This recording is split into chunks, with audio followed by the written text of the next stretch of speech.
heading overseas and with that international lens on, I heard comments from Antony Blinken this morning accusing Vladimir Putin of changing history in the sense of his call for denazification of the Ukraine.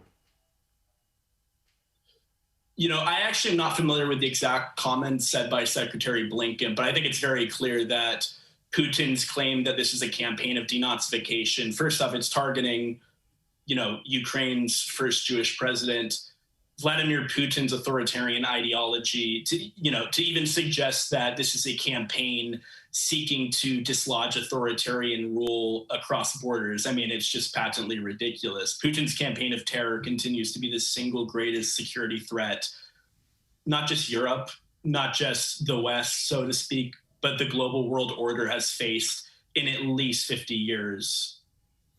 It does seem that the temperature's gone out of it slightly, and I say that very, very carefully and circumspectly because, it's been going on now for several months. We've seen the citizens and the civilians taken out of that steelworks in Mariupol. What is the US view, do you think, from a political perspective?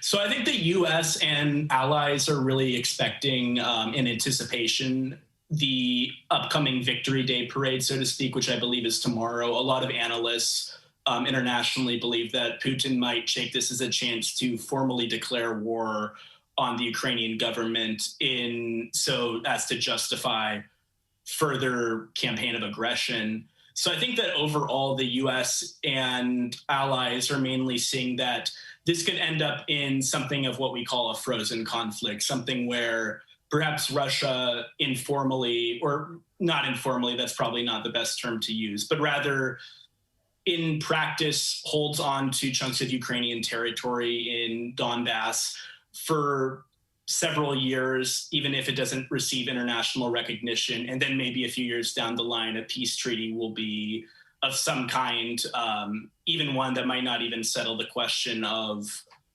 the border dispute, if there is one still then. But yeah, in general, I think that what the US and allies are looking at is the prospect of a protracted conflict for possibly several years. I mean, it's famous at this point that Putin was delusional enough to think that he could break Ukrainian spirits in 24 hours. And 2 months later, the Ukrainian people are still as vigilant as ever. Yeah, I think the clearest thing on it as we wrap it up, Aiden, is it has been a massive failure for Russia and Vladimir Putin, and it looks like his days are numbered, whether that be 2 weeks, 2 months, 2 years.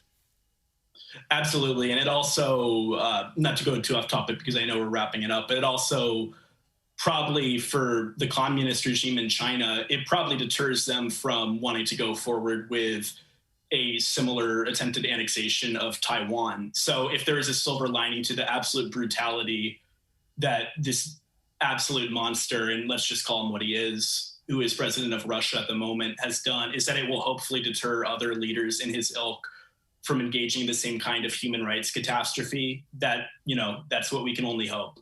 Absolutely. Aiden, good to talk to you. Thank you, you too.